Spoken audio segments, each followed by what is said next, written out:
The Supreme Court opens a new term on this first Monday of October. The court considers cases involving public sector unions and affirmative action in higher education. It could also take up its first major abortion case since 2007, possibly revisiting the religious liberty clash over contraception coverage. Amy Howe is joining us. Amy is editor of SCOTUSBlog, a law blog that covers the Supreme Court. What cases are you most interested in? Two cases. The first one is a case called Fisher versus University of Texas at Austin. It's a challenge to the university's consideration of race in its undergraduate admissions process. This case was at the Supreme Court a couple of years ago.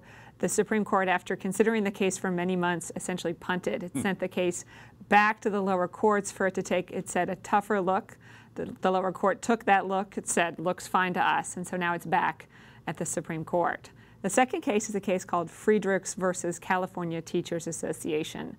Almost 40 years ago, the Supreme Court held that public employees can be required, even if they can't be required to become members of the union that represents them, they can be required to pay what's known as the fair share of the cost that the unions incur in collective bargaining. And the Supreme Court a few years ago in a case called Harris versus Quinn suggested that it might be willing to revisit that case. And so that's the issue before the court this time around. A couple of very interesting cases. I wonder, do you think the birth control mandate case will get on the docket?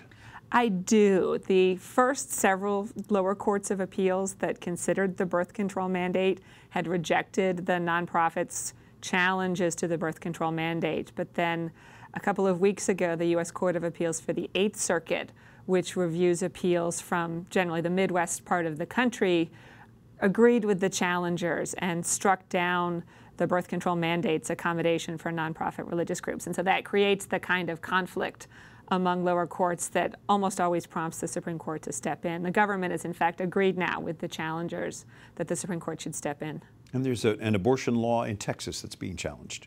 Yes, there are two separate parts of this law that could be before the Supreme Court. One is what's known as the admitting privileges requirements.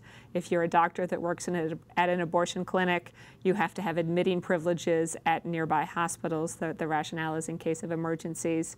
And the other one is a requirement that abortion clinics have facilities equivalent to a surgical center. And abortion rights groups say that this could close down most of the abortion clinics in the state, could make it very hard for women in rural areas, they say, to obtain abortion. So this could be the first time in many years that the Supreme Court has looked at what kinds of restrictions, short of actually prohibiting abortions, that states can put on abortions.